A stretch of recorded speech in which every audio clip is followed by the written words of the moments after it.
आज का वचन इस परिवार के लिए, आप सबके लिए और मेरे लिए आत्मिक उन्नति का और आत्मिक आशीषों का कारण है।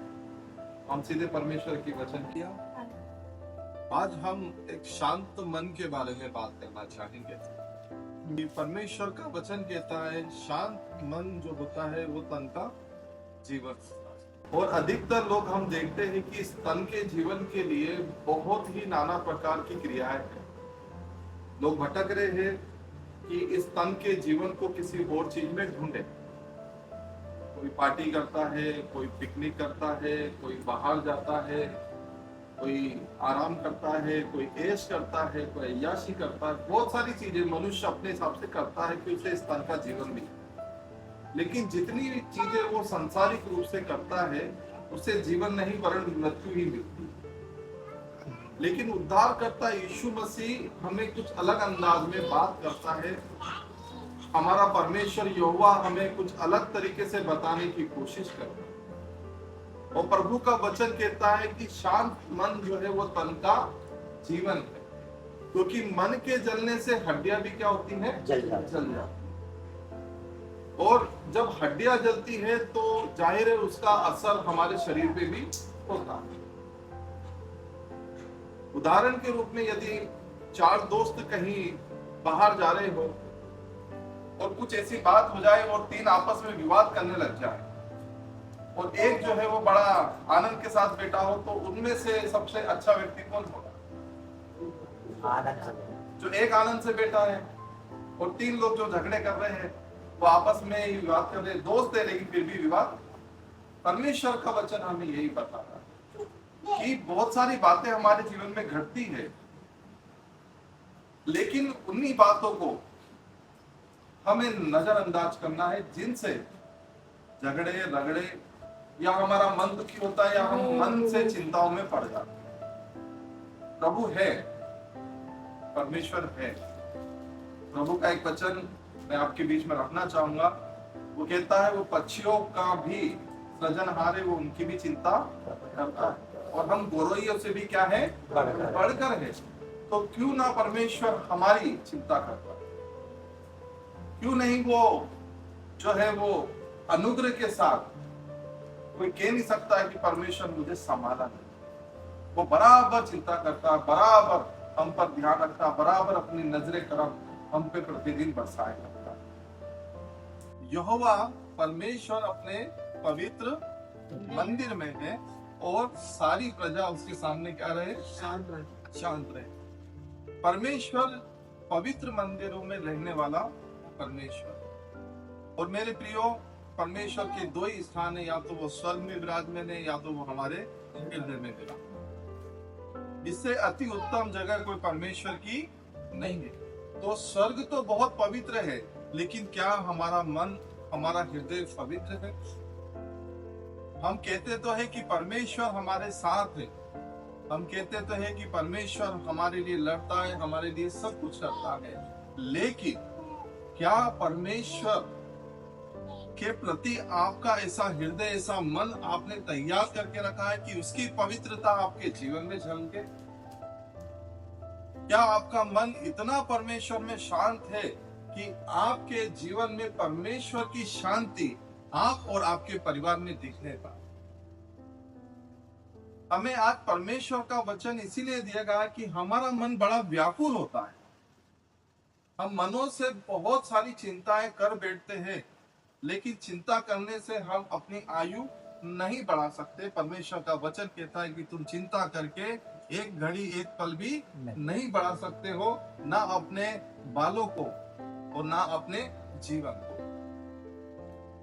प्रभु आज हमारे बीच में इन बातों को इसलिए रखना चाहता है कि संसार मन की शांति ढूंढने के लिए नाना प्रकार के जीवन जी रही है।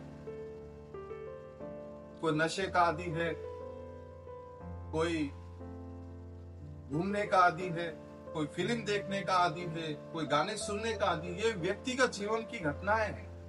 लोग सोचते हैं इससे हमें बहुत रिलैक्स मिलता है, लेकिन वो रिलैक्स ज्यादा दिन का नहीं है, क्योंकि वो सब संसारिक है। सचमुच का आराम आपको चाहिए या जीवन का सही रिलैक्स आपको चाहिए, तो वो है उद्धारकर्ता यीशु मसीह में जीवन जीना। हालेलुया। क्योंकि वो जीवन एक ऐसा जीवन है जो कभी नाश नहीं। आप जितनी भी क्रियाएं सांसारिक करेंगे कि आपको वो आराम दे, वो ज्यादा दिनों की नहीं, वरन वो आराम आपके लिए हराम बन जाए। ये होता है। हम उड़ाऊ पुत्र के बारे में देखते हैं, वो अपने पिता की धन संपत्ति लेकर गया कि वो संसार में जाए और सब चीजों का आराम और जितना भी उसको सुख चाहिए वो उसको भोगे। लेकिन क्या हुआ, कुछ समय के बाद उसकी आत्मिक आंखें खुल गई। जो कुछ उसके पास संसारिक था वो संसार में ही खत्म हो। और जब वो अपने आपे में आता है, कहते हैं वचन कहता है, जब वो अपने आपे में आता, जब वो अपने अंदर उस जीवन को देखता है कि मेरे पिता के घर में कितने ही मजदूर मुझसे अच्छा खाना खाते हैं और मैं यहाँ सुअरों के बीच में क्या हूँ, पड़ा हूँ। क्योंकि उसका मन कहाँ लगा था, संसार में लगा। आज मेरे प्रियो, परमेश्वर का वचन हमें बता रहा है कि हमें हमारा मन परमेश्वर की ओर लगा, हमारे मन को परमेश्वर की ओर फेरना है, ताकि हम परमेश्वर से क्या पाए, शांति पाए। और उड़ाव पुत्र अपने मन में जब ये सोचता है, विचार करता है और प्रायश्चित करता है, प्रभु का वचन कहता है जब वो पिता के पास आ रहा था, पिता ने दूर से ही देख करके उसे क्या करा, पहचान लिया और दौड़ कर उसे क्या लगाया, गले लगाया।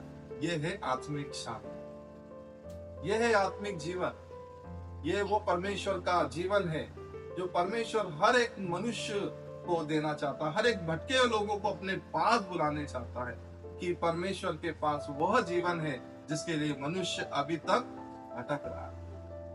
कितने ही मोक्ष और मुक्ति के लिए वो नाना प्रकार की क्रिया कर रहा है, लेकिन शांति उसके जीवन में नहीं है। क्यों? क्योंकि उसका मार्ग सही नहीं है। एक ही मार्ग है, वो है उद्धारकर्ता यीशु। एक ही सत्य है, वो है उद्धारकर्ता यीशु। एक ही जीवन है, वो है उद्धारकर्ता यीशु। हालेलुया। धर्मी के लिए ज्योति और सीधे मन वालों के लिए आनंद बोया गया है। परमेश्वर का वचन कहता है सीधे मन वालों के लिए आनंद बोया गया। वो आनंद और कोई नहीं, वो परमेश्वर का आनंद। वो आनंद परमेश्वर की ओर से हमें मिलता है जब हमारा मन परमेश्वर के प्रति सीधाई की ओर चलता है।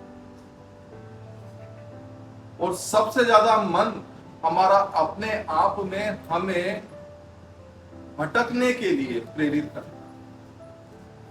कुछ अभिलाषाएं हमारे जीवन में होती है, वो कभी मिटती नहीं। वो बचपन से लेकर बुढ़ापे तक वो अभिलाषाएं हमारे पीछा करती है और हमें भटकने के लिए प्रेरित करती है।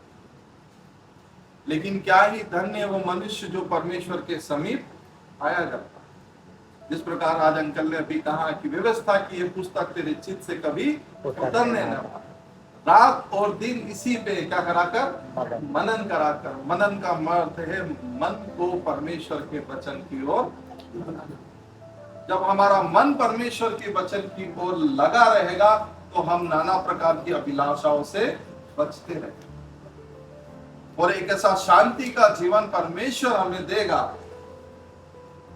जिसके द्वारा हमारी हड्डियां हष्ट और पुष्ट बनी रहे। और यदि हमारा मन परमेश्वर के वचन की ओर नहीं है तो हम कभी भी परमेश्वर की उस शांति को अपने जीवन में नहीं महसूस कर पाएंगे। और उसी के विपरीत हमारे जीवन से क्या होगा, हड्डियां गलने लग जाएंगी, हमारी हड्डियां कमजोर हो जाएंगी। परमेश्वर नहीं चाहता। परमेश्वर चाहता है कि हम उसके जो प्रिय बच्चे हैं उनके मन परमेश्वर में क्या रहे, शांत रहे और उनकी हड्डियां क्या हो, मजबूत। हालेलुया। हालेलुया। आए हम परमेश्वर के वचन की ओर देखेंगे। सबोपदेशक अध्याय 4 का 6 पद।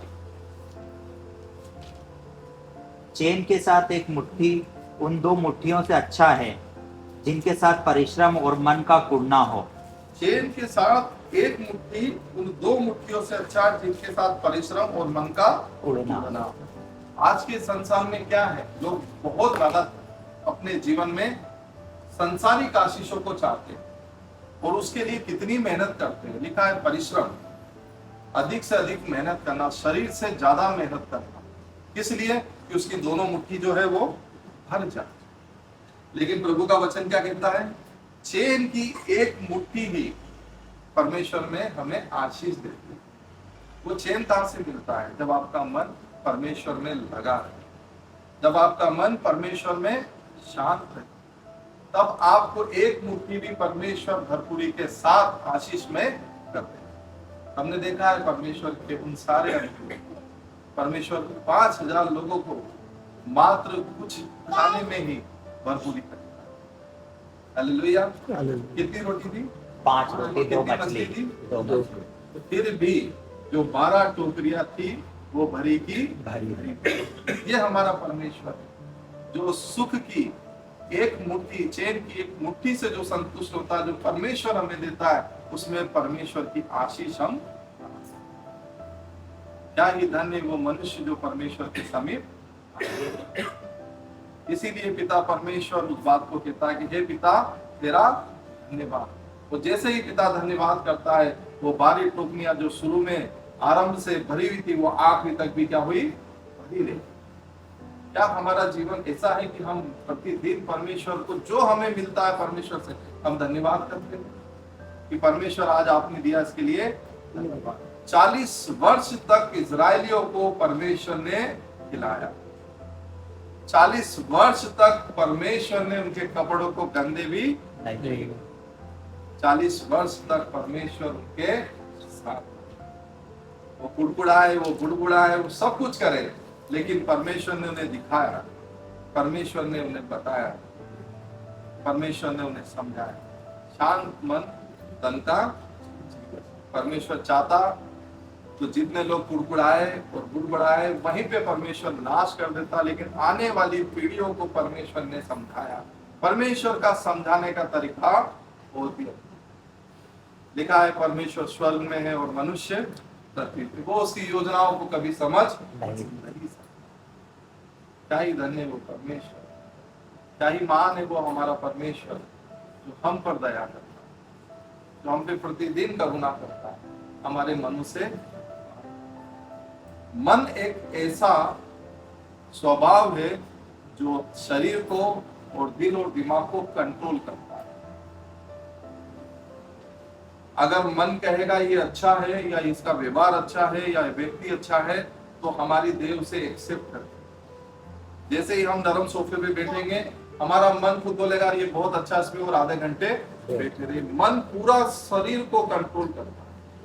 वो परमेश्वर कहता है कि तू सबसे ज्यादा अपने मन की रक्षा कर, क्योंकि जीवन का स्रोत यही। आज प्रभु क्यों मन के लिए बात करना चाहते, क्योंकि कहीं ना कहीं हम मन में बड़े व्याकुल पाए जाते। परमेश्वर कहता मैं हूं, जब मैं काम करना चाहूं मुझे कौन रोक सकता। परमेश्वर को अवसर दे अपने जीवन में काम करने, परमेश्वर को मौका दे अपने जीवन में उन अपार आशीषों को बरसाने का। आप अपने मन को परमेश्वर के पास, परमेश्वर अच्छा उपाय करना जानता। अगर वो उपाय करना न जानता तो आज अब्राहम का बेटा कब का परमेश्वर में बलिदान। अब्राहम कहता है परमेश्वर आप ही करेगा हमारे लिए और आपके लिए, परमेश्वर उपाय कर। हालेलुया। इसलिए हमारा मन कहीं और नहीं, लेकिन सिर्फ और सिर्फ परमेश्वर की ओर लगा दे। आए हम परमेश्वर के कुछ और वचनों को हम देखेंगे। परमेश्वर का हम धन्यवाद करते हैं। नीति वचन अध्याय 29 का 11 पद। मूर्ख अपने सारे मन की बातें खोल देता है, परंतु बुद्धिमान अपने मन को रोकता और शांत कर देता है। बुद्धिमान व्यक्ति अपने मन को रोकता है और उसे शांत करता है। मेरे प्रियो, ज्यादा बोलना, ज्यादा चिल्लाना, अधिक अपने आप को आगे रखना ये परमेश्वर की ओर से नहीं। परमेश्वर की ओर से बुद्धि के साथ चुप रहना और शांत रहना, और समय आने पर ही परमेश्वर अपनी आत्मा के द्वारा हमसे बुलवाता है। आज इसीलिए कई सारे मसीह लोग इसलिए भटक गए कि उन्होंने अपने मन को परमेश्वर के प्रति शांत नहीं रखा, उन्होंने मन से परमेश्वर को ग्रहण नहीं रखा। सांसारिक और आत्मिक आशीषें लोग पाना तो चाहते हैं, लेकिन आत्मिक आशीषों को भूल कर लोग सांसारिक आशीष में चले जाते हैं, और लोग जब फिर ठोकर खाते हैं तो प्रभु का नाम लेना छोड़ देते। इसलिए मेरे प्रियो, मेरे अजीज, मेरे सभी घर के लोग, मैं आपसे ये कहना चाहूंगा कि परमेश्वर में मन लगाएं। परमेश्वर बहुत अच्छा उपाय करता है। ऐसा ईश्वर जो हमारे लिए क्रूस पर बलिदान हुआ, उसे हमारी देह के बारे में सब पता है। एक ऐसा ईश्वर जो हमारे लिए क्रूस पर लटका, उसे हमारे मन के बारे में सब पता है। एक ऐसा ईश्वर जो हमारे लिए क्रूस पर लटका है, वो हमारी सारी सृष्टि को जानता है। हम उसके हाथ की रचना है। लिखा है वो मां से बढ़कर प्रेम करने वाला ईश्वर है। और बाइबल सच कहती है कि दूध पिलाती माँ अपने बच्चों को छोड़ दे, लेकिन परमेश्वर कभी अपने बच्चों को नहीं छोड़ता, ना कभी वो त्याग करता। जब हम शांत मन के साथ परमेश्वर के पास आएंगे, परमेश्वर आपको आशीष, परमेश्वर आपको आत्मा से भरेगा। परमेश्वर कहेगा मैं सब छोड़ देंगे, लेकिन मैं कभी नहीं छोड़। एक जीवन साथी आपके जीवन में आपको छोड़ सकता है, आपके बच्चे आपको छोड़ सकते हैं, अगर आपके पास धन और दौलत है वो आपको छोड़ सकते हैं, लेकिन परमेश्वर आपको नहीं छोड़। सबसे अच्छा उदाहरण हम अय्यूब के जीवन में, शैतान ने जब उसकी परीक्षा ली तो उससे सब कुछ छीन लिया गया, लेकिन उसने परमेश्वर के प्रति अपने आप को हमेशा शांत मन रखते हुए जीवन को दिया। परमेश्वर ने दिया, परमेश्वर ने दिया, परमेश्वर का नाम। एक ही दिन के अंदर उसे इतनी सारी बैड न्यूज आती, इतनी बुरी बुरी खबरें आती, अगर कोई व्यक्ति होता तो शायद वो पागल हो जाता या अपने आप में न रहता और परमेश्वर को वो कुड़कुड़ाने लग जाता। लेकिन क्या ही परमेश्वर का वो जन है जो अपनी खराई में पूरा खरा भरा। हालेलुया। परमेश्वर का वचन हमने अभी पढ़ा, मूर्ख अपने सारे मन की बात खोल देता है, परंतु बुद्धिमान अपने मन को रोकता है और शांत रहता है। आपको पता है जब सागर उफान में आते हैं तो वो भी शांत हो जाते हैं, क्योंकि बुद्धिमान से या बुद्धि से कही गई बातें सागर की लहरें भी जानती हैं। हम निकालेंगे परमेश्वर का वचन, योना अध्याय 1 का 10, 11 और 12 पद पढ़े। योना अध्याय 1 का 10, 11 और 12 पद। तब वे बहुत डर गए और उससे कहने लगे, तूने यह क्या किया है? वे जान गए थे कि वह यहोवा के सम्मुख से भाग कर आया है, क्योंकि उसने आके उनको बता दिया था। तब उन्होंने उससे पूछा, हम तेरे साथ क्या करें जिससे समुद्र शांत हो जाए? उस समय समुद्र की लहरें बढ़ती ही जाती थी। उसने उनसे कहा, मुझे उठाकर समुद्र में फेंक दो, तब समुद्र शांत पड़ जाएगा, क्योंकि मैं जानता हूँ कि यह भारी आंधी तुम्हारे ऊपर मेरे ही कारण आई है। ये भारी आंधी किसने भेजी? परमेश्वर ने। परमेश्वर को जो काम करना है उसे कोई नहीं रोक सकता। हम सोचते हैं हमारे जीवन में यदि दुख, तकलीफ, पीड़ा या कोई कष्ट आता है तो हम परमेश्वर से थोड़ा सा आर्गुमेंट करने लग जाते हैं, थोड़ा सा हम परमेश्वर से बहस करने लग जाते हैं, या थोड़ा हम नाराज हो जाते हैं। मेरे प्रियो, परमेश्वर को धोखा दीजिए, उसकी योजनाएं बहुत अच्छी है। एक आदमी के कष्ट उठाने से पूरा निन्वे का निन्वे बच गया, पूरा का पूरा निन्वे बच गया। परमेश्वर जानता था कि मेरा एक सही समाचार अगर पहुंचे तो वो सही समाचार लोगों के जीवन को बचा लेगा। जब वो निन्वे गया, उसने परमेश्वर की बात को रखा और राजा ने उसको क्या करा? स्वीकार किया, क्योंकि उस समय राजा जान गया था कि शांत मन तन का जीवन। अगर वो उसको स्वीकार नहीं करता तो आज पूरा का पूरा निन्वे क्या हो जाता? खत्म हो जाता। यहाँ पर उसका वर्णन नहीं होता, लेकिन क्या ही परमेश्वर है, हमारा नाश करने के लिए भेज रहा था, लेकिन परमेश्वर ने उन्हें जीवन दे दिया, क्योंकि परमेश्वर वेट करता है, परमेश्वर इंतजार करता है, परमेश्वर देखता है कि वो मनों से कितना मेरे प्रति समर्पित है। पूरा का पूरा निन्वे जो है वो परमेश्वर के चरणों में है। और परमेश्वर तो हमारा है प्रेम से भरा हुआ, जो कोई उसके चरणों में आता है परमेश्वर उसे जीवन देता है, परमेश्वर उसे आशीष देता है, परमेश्वर उसे संभालता है। मेरे प्रियो, शांत मन तन का जीवन है, इस बात को आप ध्यान रखिए। परमेश्वर में आप बहुत आशीषित लोग हैं। अपने मनों को इधर उधर ना फेरे, लेकिन परमेश्वर में अपने मनों को लगाए रखे। व्यवस्था की ये पुस्तक तेरे चित्त से कभी उतरने उतरने न पाए, रात और दिन इसी में क्या करना, बरत